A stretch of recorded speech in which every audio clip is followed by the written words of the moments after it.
Hey friends, I'm sure we all know by now that Gypsy Rose is on 60 Minutes Australia, and I've avoided watching it so that we could live react together. Let's take a look, y'all. Okay, let's see what she's got to say. When I was just a baby. She thought she was the sickest little girl in the world. Then it graduated to a seizure disorder, muscular dystrophy, to leukemia. But it was all a lie. She controlled everything in my life. Made up by her cruel mother. She was particularly manipulative. So Gypsy Rose took drastic action. Whose plan was it to kill your mother? It was my plan. You're unlikely to meet anyone sweeter than Gypsy Rose Blanchard. She really is charming, but she's also a convicted murderer. But she's now free and very determined to let the world know why she did what she did. Gypsy Rose Blanchard has one promise for her soon-to-be-born first child. Whatever it takes, she'll be the best mother she can be. So That's just a weird thing to say. What do y'all think? are we looking for? Clothes. Yeah. I love shopping for clothes. And certainly nothing like her own mother. And what about your mum? Did she like dressing you up and... She did. Was anything but. That's something that I noticed whenever her and Ken were doing that. I think it was Extra TV where they were asking them all these questions, and they asked who was most likely to dress the baby up in weird stuff, and they both said Gypsy. And that just seemed odd to me because that's what one of the things Dee Dee was known for. I'm surprised that she admits that similarity. But so evil, in fact, Gypsy has just spent 8.5 years in jail for her. And I want to start off with saying things are not always as they appear. And that's one of the most memorable lines from the whole saga. Things are not always what they appear. And they're still not. I wasn't born evil. I wasn't born. My circumstances took me there, and that was my path. It's a It's weird to say I wasn't born. tale with all the twists and turns of a Hollywood thriller. Gypsy was raised by a seemingly doting single mum who was in fact a monster. She was particularly manipulative and convincing. Why aren't they noticing that about Gypsy? Like, they started this out by saying, it's shocking how sweet Gypsy is. That's what everybody used to say about Dee Dee. It's shocking how sweet Dee Dee is. So, Isolated and abused, for decades, Gypsy slipped through the cracks of America's healthcare system. Until, she says, it weirds me out all the time whenever interviewers and commentators, reporters, professionals talking about this say she slipped through the cracks. When one big part of the reason why she slipped through the cracks is as a teenager and adult, she continued faking the things. she had no choice but to end her mother's life. Are you a victim or a... I'm both victim and perpetrator. Like how she says perpetrator, because we all know that she doesn't identify as the M word. And do these photos bring back happy memories, or are they They do. upsetting to you? They were the simple times in life. Yeah. I say when things were good. Yeah. So She is at least acknowledging that there's a time where she can bring herself to say that things were good. Right from birth, 3 months old, Dee Dee was telling me that she had sleep apnea, which, I mean, I'm not the first person to point this out, but Claude, Gypsy's grandpa, the one that she's now accused of stuff, said in one of the, it might have been Lifetime filming him, I can't remember who it was filming him exactly, but he talked about the sleep apnea machine and hearing it go off all night long. So if it was going off, did Gypsy actually have sleep apnea? Because it's only supposed to go off whenever the person that the machine is hooked up to stops breathing. until this day, I don't know if that was real or not. You know, it escalated from then. Problems with her eyes, hearing, her digestive system.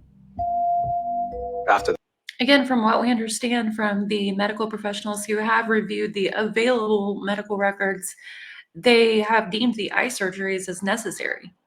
And I believe Gypsy herself has even admitted that those were needed. That Gypsy couldn't walk anymore. She had a muscular disorder. Dee Dee confined Gypsy to a wheelchair, even when it was just the two of them at home. Gypsy says that, but I don't believe it. I mean, we saw the state of that house. We know that there's no way that a wheelchair was actually moving around those rooms all the time. And also, too many people saw Gypsy walking. That's why Dee Dee had to change her story in Southwest Missouri and say, oh, she's not a quadriplegic. She's not completely paralyzed. It's her muscular dystrophy that makes her legs weak. And so she's a part-time wheelchair user, just needs it most of the time kind of thing. Ugh. And fed her daughter medications which gave her horrible side effects, mimicking the symptoms of various illnesses. That's another thing that's disputed because most of those medications were in the closet hoarded up. So if she was actually giving them to her on a regular basis, then why would they all be there? Some of them, I believe, if I remember right, were given unopened. Correct me in the comments if I'm wrong, y'all. There was a long list of medical illnesses that my mom told the doctors that I had, ranging from muscular dystrophy to leukemia, hearing impaired, vision impaired, anything that could be wrong with someone, honestly. And I actually agree with her there because Dee Dee was telling everyone stuff in real time that just doesn't appear to be true. Doesn't appear that a lot of that was actually happening. Dee Dee was a grifter and a con. A lot of people don't like me saying that, but Dee Dee stole. you believed her? I did believe her because I grew up that way. So she started telling the doctors that I had sleep apnea when I was just a baby. And then it graduated to a seizure disorder. Again, what was making the machine go off all night when they were living with Claude and I believe Emma's first wife? I can't remember which, but what was making that machine go off all night if she thinks now that she doesn't actually have sleep apnea? And she kept building on that list of things. So by the end of it all, there was not a single part of my body that didn't have something supposedly wrong with it.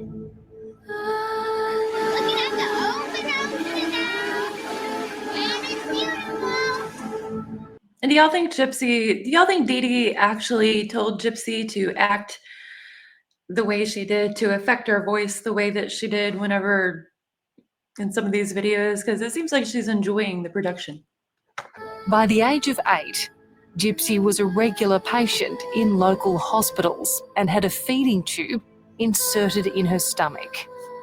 I think the feeding tube is one of the things that gives me the most alarm, because once a child has a tube that either goes through their nose and into their stomach. The feeding tube legit freaks me out too. I know a lot of people say it's no big deal, but I don't understand it. Maybe she needed it, maybe she didn't, but it freaks me out. Professor Beatrice Yorker is one of America's leading experts in child abuse. She says Dee Dee Blanchard had a severe case of Munchausen syndrome by proxy. When it's Munchausen syndrome by proxy or Munchausen by proxy abuse, instead of making yourself sick, you make your child sick or a dependent in your care sick for the purposes of getting medical attention.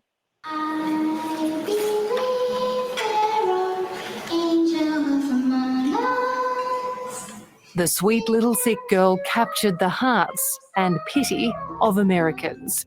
Gypsy and Dee Dee were given cash from charities, trips to Disney World, even a new home. It's beautiful. Yep. And y'all, let me tell you something. Southwest Missouri, Ozarks, Aurora, Springfield area, it is not a wealthy area. There is a lot of people there actually in need that would have benefited drastically from the kind of assistance that Dee Dee and Gypsy got. But they were taking up they were like pity vampires. Like if there was any empathy or compassion in the people to be had, Dee Dee and Gypsy would suck it up. And it's happy. And it's full of love. But experiences that seemed charming in childhood lost their shine. But I'll never forget seeing this video at a friend's house and being like, oh, she's moving her legs. And I got shamed. Oh my God, I got shamed for not understanding that there are part-time wheelchair users. by her early 20s, when Gypsy discovered the internet and the world she was missing out on. It was here at New Orleans Children's Hospital where Gypsy spent so much of her childhood, undergoing dozens of medical procedures which she now knows were unnecessary. I'm curious if we have any records from those, because I know I've long suspected that Fancy Maselli's records April John's were way incomplete. And, I've always got laughed at or screamed at whenever I try and ask what makes her so certain that she can draw all these concrete conclusions from the medical records that she has, when what she has was given to her by the Blanchards, and her assertion is that the Blanchards can't be trusted, that they hide and lie and obfuscate everything. So how is she so certain that she got a full complete picture of the medical records? Anyway, that's neither here nor there, but I had to go off on a little side rant, y'all, because good God, Fancy. Gypsy here with an endless list of problems and symptoms. The seemingly doting parent insisting her child needed treatment. And if suspicions were raised or questions asked, Dee Dee would quickly move hospitals, even cities. So that's another thing too. Unless people know all the places, every doctor's office that Dee Dee made an appointment at and took Gypsy into to contact them and request the records, I can't imagine, like I've said a million times before, I can't imagine that any facility, clinic, or professional is out there wanting to out themselves as having treated Gypsy Rose Blanchard if it's not already known. I'm sure they're not volunteering it.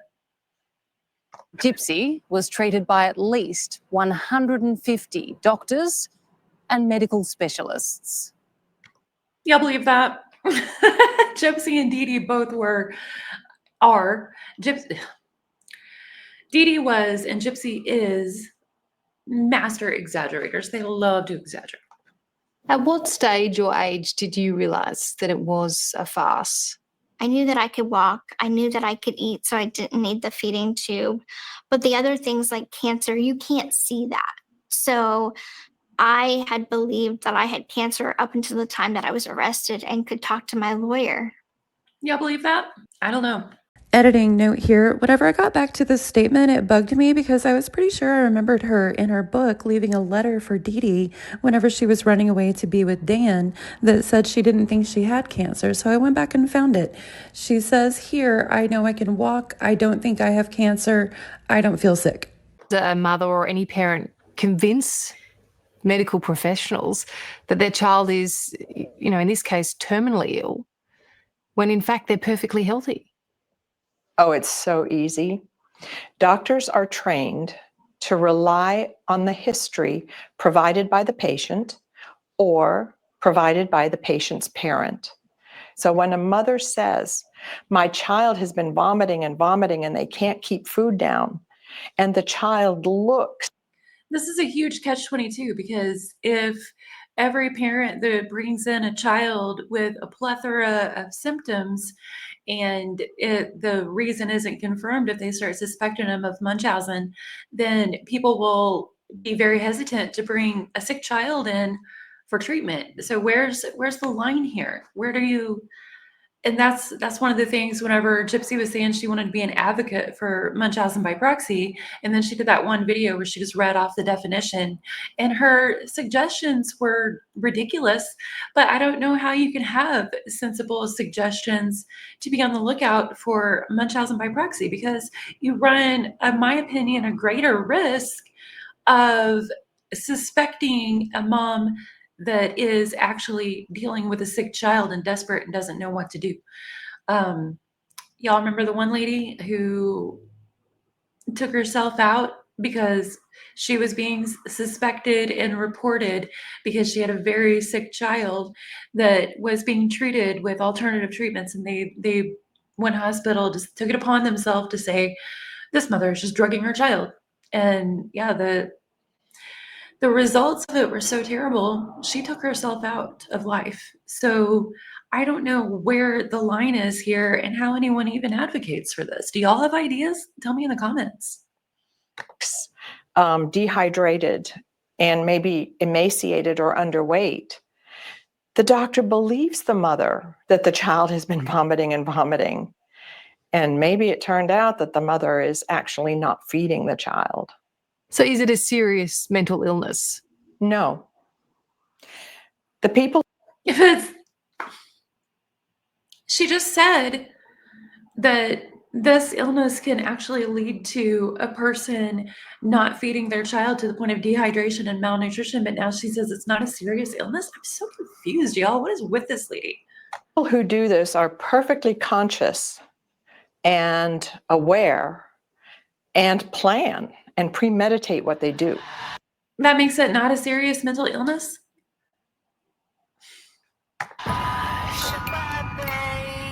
The question so many people want to know, why didn't you get up and walk, tell someone, run away, tell a doctor?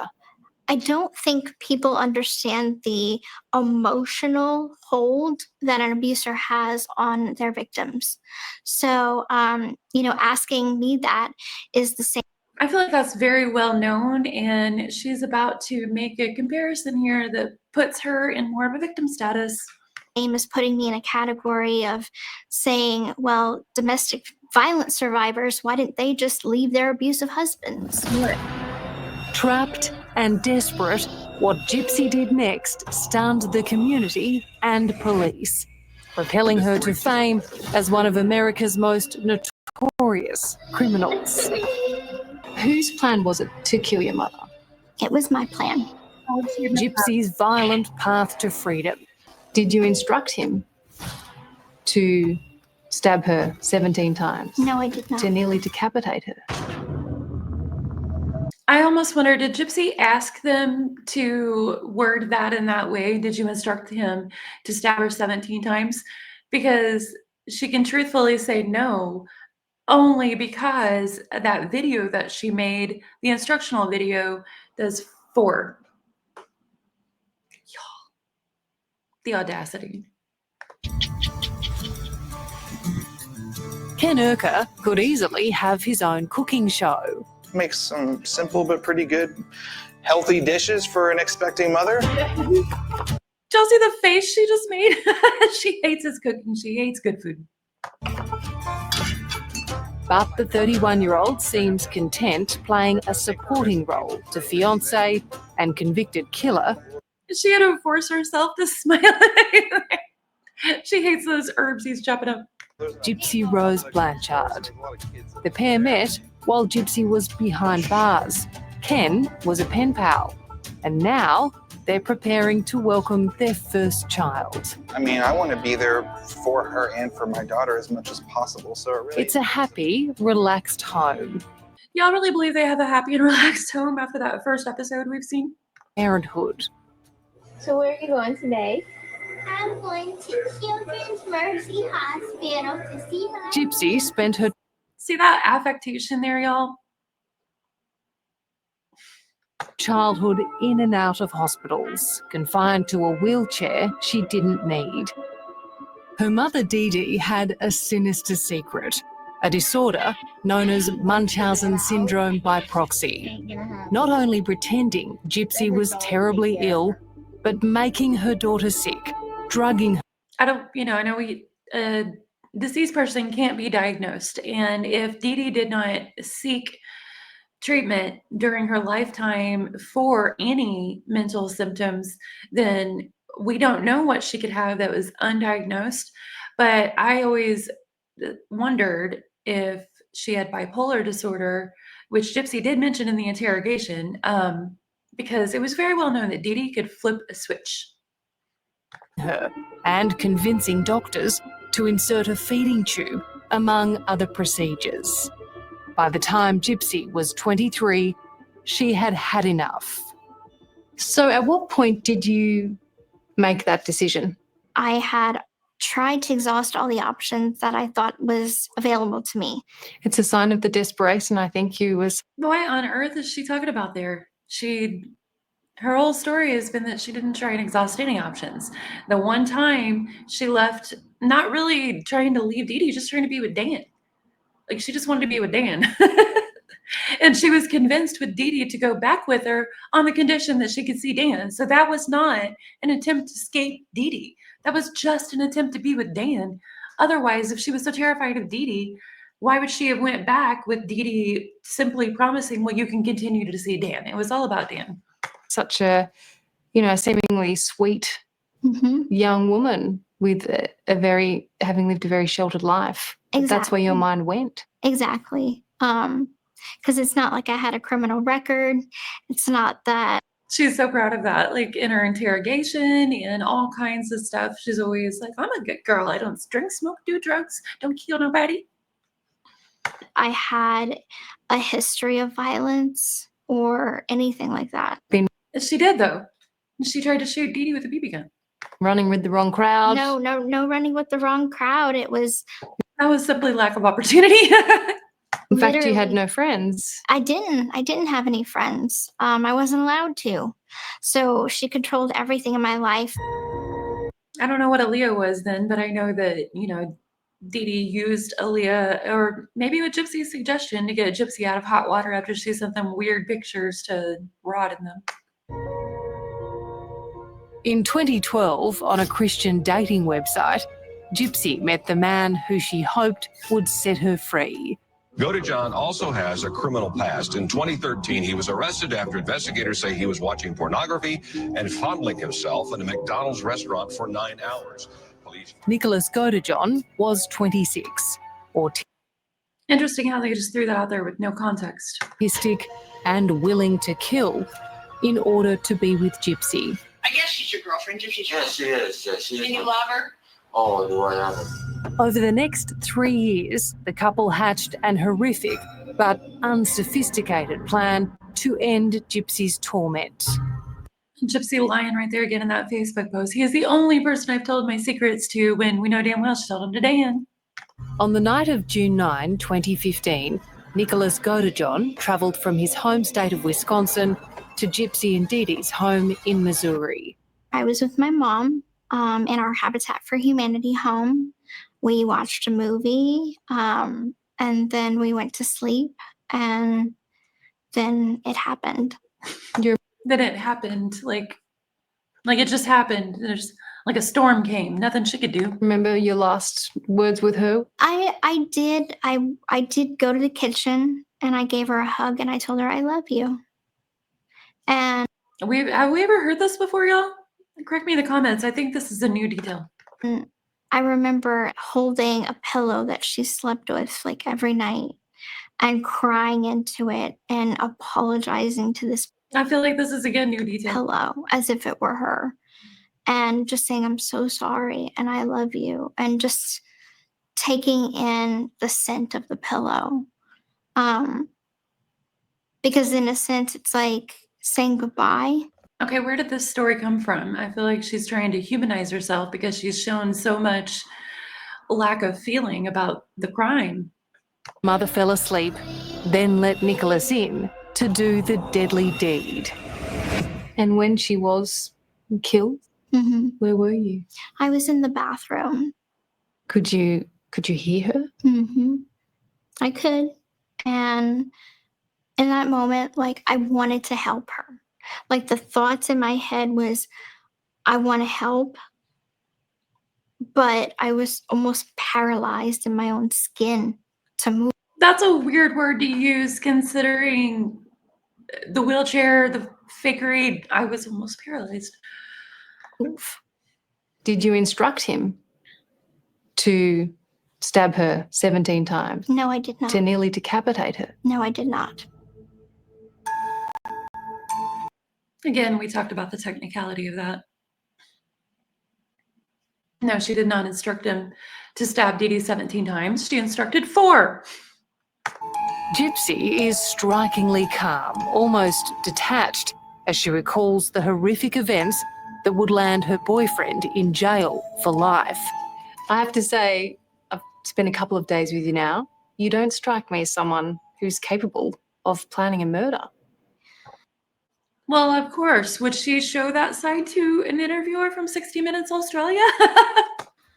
Well, I mean, my situation was very centered around my circumstances. So I can honestly say I would have never committed that crime had I not been pushed to the brink where I really just snapped. Guilty. The court finds that there is a factual basis for a plea of guilty. In fact, life with her mother was so unbearable that for Gypsy, prison felt like a holiday.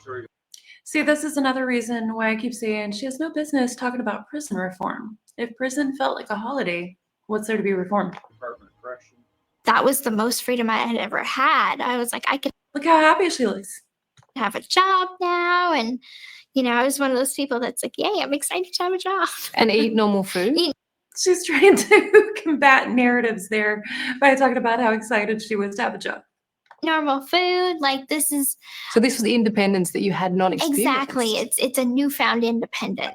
She was released 8.5 years into her 10-year sentence and remains on parole. But life after lockup has been far from normal. How has re-entry been? Reentry's been a whirlwind for me. This part cracks me up every time I watch it because watch Gypsy deflate when Kim says she has a team she'll put in contact to help her with that, when Gypsy totally thought she was going to run around with Kim Kardashian working on prison reform. Yeah. Gypsy's awful crime evoked a combination of outrage Oh, I guess they're not going to show that part. Never mind, y'all. and sympathy, making her an instant celebrity. I'm vlogging the whole thing. Oh, look at that! Look at this little son. If Dee Dee was still alive, that's what Dee Dee would be doing. She'd be vlogging and living off social media, y'all. Just like she taught Gypsy. You might think someone who'd had such an extraordinarily complex and ultimately fatal mother-daughter relationship would be daunted.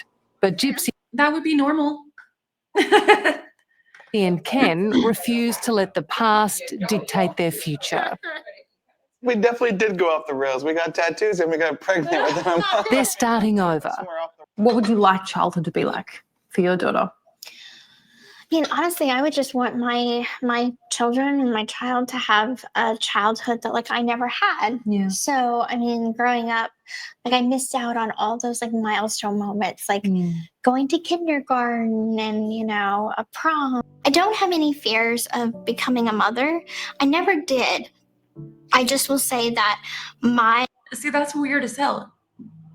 You should have fears of becoming a mother based on your circumstances. You just should. my will to be a better mother than what my mother was is so strong that I'm not going to continue the cycle. The problem is, does she realize that part of cycles is a pendulum swing? You go so far the other direction, trying not to be the bad thing, that you end up exhibiting the same behaviors just on the other side. I don't think Gypsy understands that at all. What do y'all think? In Munchausen syndrome by proxy, she's adamant this tragic tale can have a happy ending. I think she'll work really hard to be a nurturing and caring and authentic mother. And again, who is this lady? It is just a relief to see how possible that can be for survivors of How do we even know if it's possible yet? The results are yet to be seen. such extreme abuse. After more than 20 years with no voice, Gypsy is telling her story in her own words. But no voice. She was a public speaker under Dee Dee's tutelage. She knows the toughest conversation is still ahead of her. How do you plan to tell your daughter your story and apparently by having her read an overtly sexual book that Gypsy wrote with way too many details. What happened to her grandmother? I knew from day one that this conversation would have to happen with my kids someday. What is day one? Is that day one after the... My book is so important because this book... like I said, y'all, that book is terrible. It's got TMI in it that adults don't feel comfortable reading, and she wants her child to read this. Is my legacy. And I will always be honest with her. Ken and I both will sit her down, have a conversation surrounded by family, and we will let her know.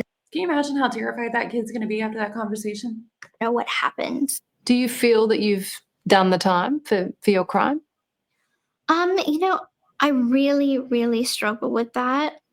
They could give me 10 years in prison, but that's not going to stop the guilt and the regret and the remorse and the nightmares and the stigma that I have to live the part she actually had a feeling about was the stigma.